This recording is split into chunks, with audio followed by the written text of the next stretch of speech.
à cette nouvelle édition de l'information sur ESAE TV. Tout de suite, le sommaire. Suite à la sortie médiatique du chef de l'État le jeudi 11 avril dernier sur la situation sociopolitique que traverse le pays au détour d'une émission télévisée, plusieurs professionnels des médias se sont prononcés sur la forme et le fond des propos tenus par le chef de l'État, notamment sur sa posture.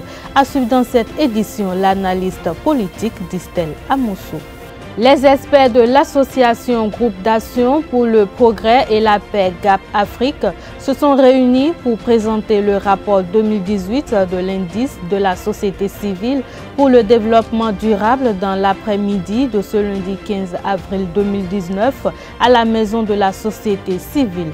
Plus de précisions dans ce journal.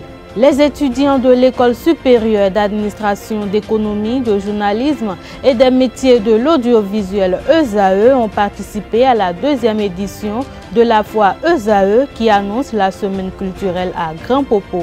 Plus de précisions dans un instant.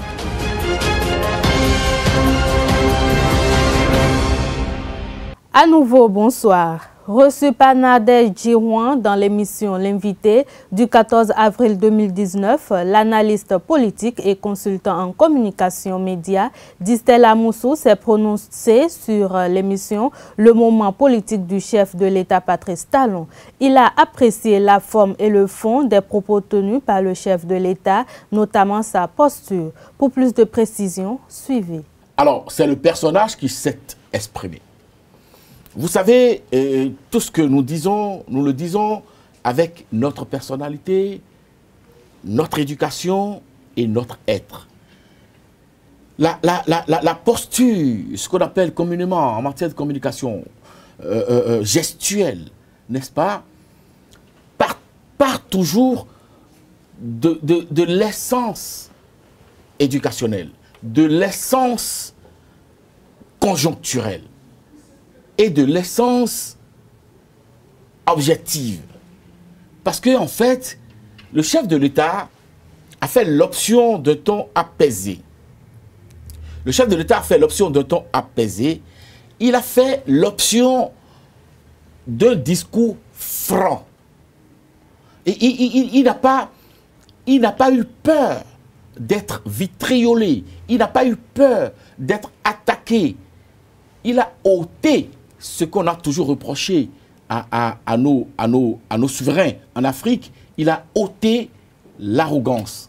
Mais il a fait l'option de la franchise. Il est resté droit dans ses bottes. Il a dit, et lorsque les journalistes n'ont même pas abordé le sujet de l'article fétiche que j'appelle le 242, il a ouvert le débat lui-même. Et il a apporté, n'est-ce pas, sa clarification. Il faut dire que, même par rapport au timing, le président de la République, le président Patrice Talon, s'est montré un très bon communicant. Parce qu'il ne faut pas l'occulter, il y a eu des réactions de sachants. Nous avons écouté le professeur Joël Haïv, qui a préconisé une solution constitutionnelle, c'est-à-dire que la Cour constitutionnelle fasse le travail à la place des députés, légifère, n'est-ce pas, pour arbitrer, n'est-ce pas, pour réguler. Nous avons eu la position du professeur Victor Topanou, qui demande au chef de l'État d'aller vers l'article 68, n'est-ce pas, donc en prenant l'ordonnance. Et nous avons écouté le président Zizi Douroué qui dit niet, la solution n'est ni dans la régulation de la Cour constitutionnelle, ni dans la prise d'ordonnance, parce que pour le président Zizi Douroué, le consensus était déjà trouvé à l'appel du chef de l'État par le travail effectué par le comité de 5, c'est-à-dire 2 opposants, 2 de la mouvance et à leur tête le président de l'Assemblée nationale. Alors, le chef de l'État a écouté tous ces discours, n'est-ce pas? Et le dernier en date fut la lettre ouverte, n'est-ce pas, du président Victor Topanou. Donc, il a certainement mis tout ensemble. Lorsque le professeur Dandy Niamou a fini de parler, lorsque le professeur Ibrahim Salami a fini de parler, lorsque le professeur Olo a parlé, lorsque Victor Topanou a parlé, lorsque Abraham Zizindorou a parlé, je crois que nous avons écouté l'intelligentsia dans notre pays. Le chef de l'État est apparu pour dire à l'opinion quelle est sa position. Donc, je dis bon timing, je dis un ton apaisant, direct, franc, qui... Bref, il vous a convaincu, le président. Il a convaincu vraiment. Parlant toujours de la sortie médiatique du président de la République, Patrice Talon, deux analystes politiques, Jules Léandre Kitty et Jos Perso Anago, ont été reçus par Abdelkader Achirou sur le plateau de l'émission Info Hebdo le vendredi dernier. Ils ont émis leur analyse sur la dite sortie médiatique du jeudi 11 avril dernier.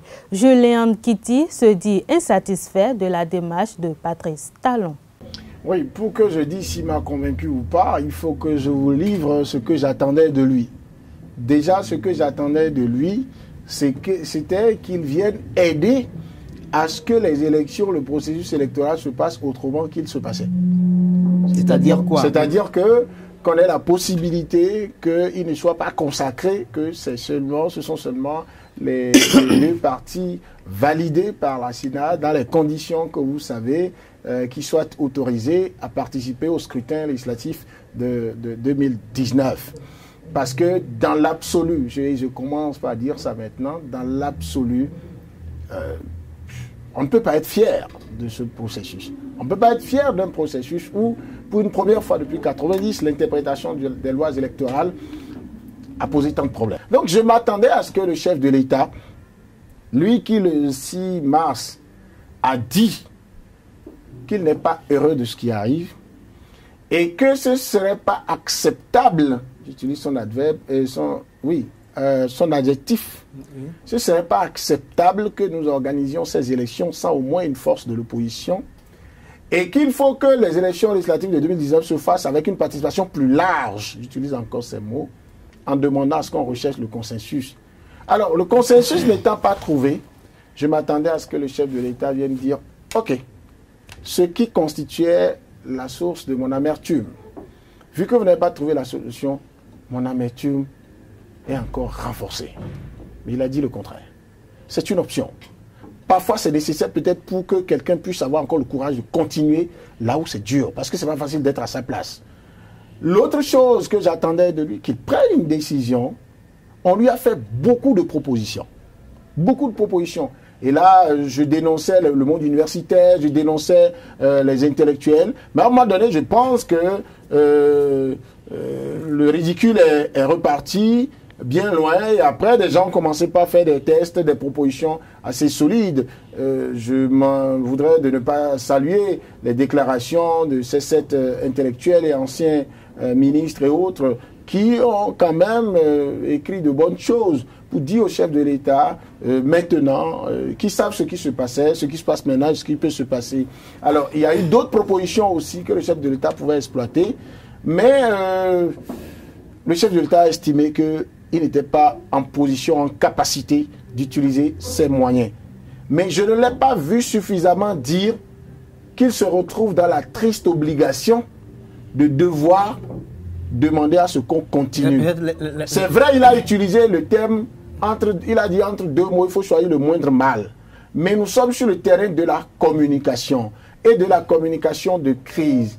Et dans une communication de masse où la masse critique de personnes qui attendent ça pour ne pas continuer à être frustrés est élevée, je n'ai pas vu le chef de l'État dans ce degré d'humilité, de par l'expression du visage, de par les gestes, de par les mots. Bon, voilà. Maintenant, je me suis demandé, est-ce que l'exercice, la forme, le format dans lequel ça a été fait, est-ce que c'était nécessaire?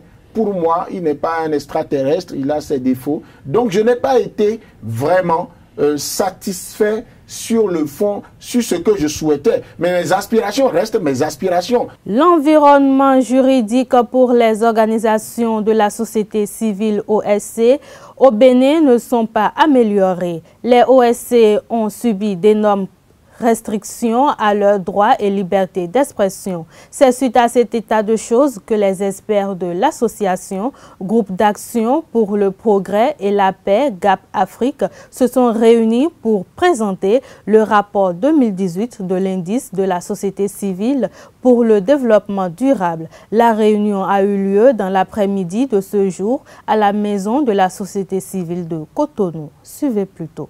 C'est une réunion pour travailler sur le rapport de l'indice de durabilité des OSC. Ça nous a permis de passer en revue les différents indicateurs et donc pour noter la société civile, la durabilité et sa performance.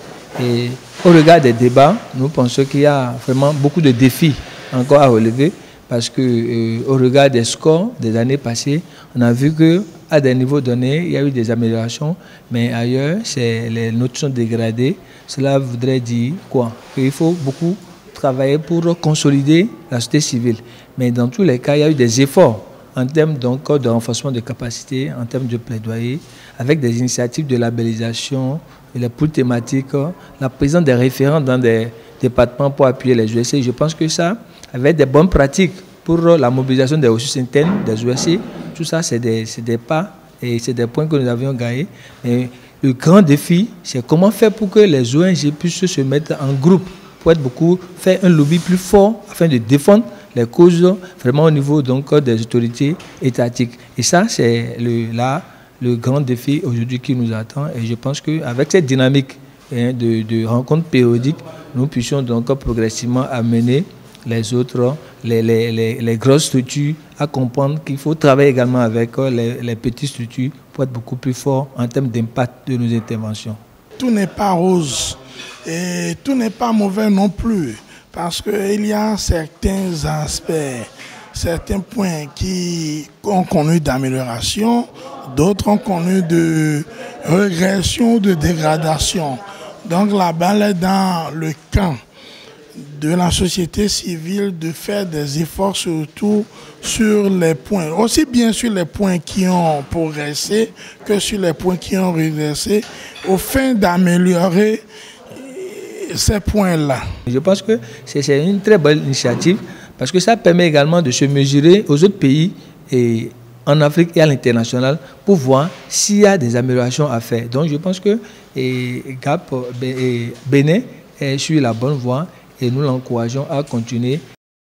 Les étudiants de l'École supérieure d'administration, d'économie, de journalisme et des métiers de l'audiovisuel ESAE ont participé à la deuxième édition de la foire ESAE qui annonce la semaine culturelle à Grand Popo. C'était ce samedi 13 avril 2019 au siège de l'établissement à Gbedjromede.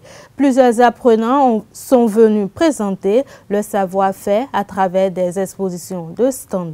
Je vous invite à suivre quelques images de l'événement. C'est dans une ambiance festive et conviviale que les étudiants de l'école supérieure d'administration, de management et de journalisme ont effectué une nouvelle édition de la foire ESAE. Occasion pour eux de révéler leur talent d'entrepreneur. Plusieurs stands ont été aménagés et présentés à l'occasion. Ici, c'est le stand Entre elles et ça vend des pailles, des tissures, des t-shirts, des sous pour hommes et pour femmes, pour des enfants également. On fabrique des perles qui sont faites main en fait, comme vous pouvez le voir.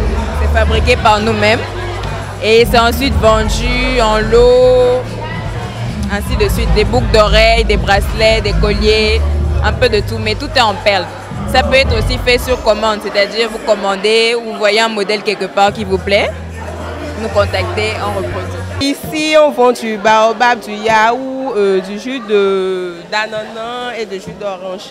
Le baobab est à 200, les yaourts sont à 300 et à 150, les jus sont à 150. L'événement qui a sa deuxième édition a réuni un grand nombre d'apprenants et de jeunes entrepreneurs. Les participants ont donné leurs impressions sur l'impact de la foire et la qualité de l'organisation. Je pense que cette organisation que nous avons faite est une première à ESAE.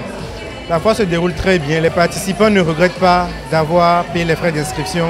Tout le monde est joyeux, la fête se passe très bien. Contrairement à la première édition, je vois qu'il y a plus d'affluence et que les membres du comité d'organisation se sont bien battus pour que ça soit une réussite. Là, je suis vraiment satisfaite de l'organisation de cette foire. Cette foire sera suivie d'une excursion qui se déroulera du 16 au 19 avril 2019 dans la ville de Grand Popo. Toujours dans le cadre de la semaine culturelle à ESAE, un match de football a mis aux prises cet après-midi au stade René Pleven de Cotonou les étudiants de la section francophone à leurs camarades anglophones. Au terme des 90 minutes, les étudiants anglophones ont dominé les francophones 1-0 grâce à cette magnifique frappe de Pascal Otouya en première mi-temps. La section francophone a manqué l'égalisation sur ce pénalty raté de Cybèle Ange Vignon. Cette rencontre a permis le brassage entre les apprenants des sections. Suivant les impressions de Nabil Falola et de Oscar Tchéou. L'organisation de cette année a été meilleure. Il y a eu une bonne entente entre les joueurs et ça c'est comparé à l'année dernière où on a joué à midi où le temps ne jouait pas en notre faveur. On a gagné cette fois-ci, le temps jouait en notre faveur mais on n'a pas pu gagner. Et concernant le match, bon, certes on a perdu mais je pense qu'on a produit un meilleur jeu comparé à l'équipe adverse. Ils ont eu la chance, on a raté un penalty. Malheureusement pour nous et heureusement pour eux, ils ont su marquer d'une frappe soudaine. On n'a pas un gardien si expérimenté que ça. C'est pour ça qu'on a pris ce but un peu bête. Il y a eu des brassages, il y a eu de l'entente, il y a eu des échanges aussi. C'était quelque chose de jovial, il y avait de la générosité. Bon, même s'ils ont été agressifs envers nous, au fond, ils étaient agressifs pour pouvoir gagner. Ils ont fait ça pour pouvoir gagner, donc on les comprend. Donc il y a eu une bonne entente, il y a eu la communication et tout s'est bien déroulé. We really appreciate the VC of the school and the founder of the school, which could create such organization for the youth to empower them, like to give them courage about their future. Actually, this is just a friendly match between SIA English section and the French section, which was won by the English section. Because we could coordinate ourselves, we could like play one-on-one. We trained every day for this match. We trained every day for the match because this is our first winning. Le tirage au sort de la phase de groupe de la Coupe d'Afrique des Nations CAN Égypte 2019 s'est déroulé le vendredi dernier. Les écureuils du Bénin vont évoluer dans le groupe F aux côtés des champions en titre, les Lions indomptables du Cameroun, des Black Stars du Ghana et les Lycaons de la Guinée-Bissau. Le coup d'envoi de cette 32e édition de la CAN va être donné le 21 juin prochain. Le Bénin entre en lice le 25 juin contre le Ghana. 4 jours plus tard, les écureuils vont s'opposer à la Guinée-Bissau. Ils vont conclure le premier tour face au Cameroun.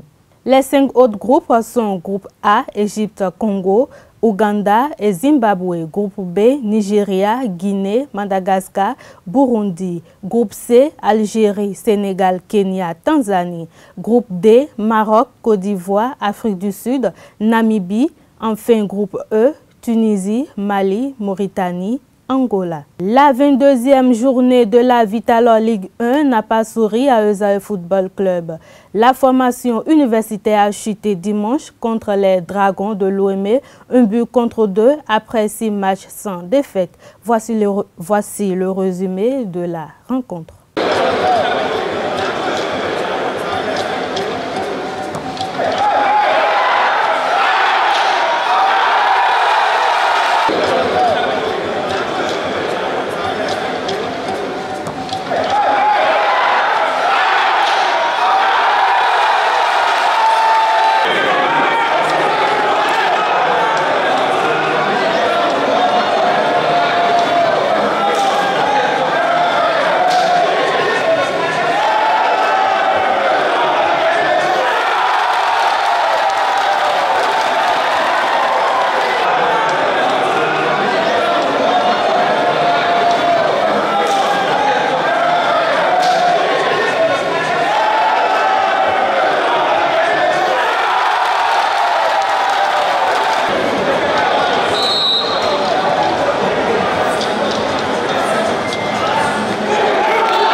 Suivons à présent les impressions des entraîneurs à l'issue du match.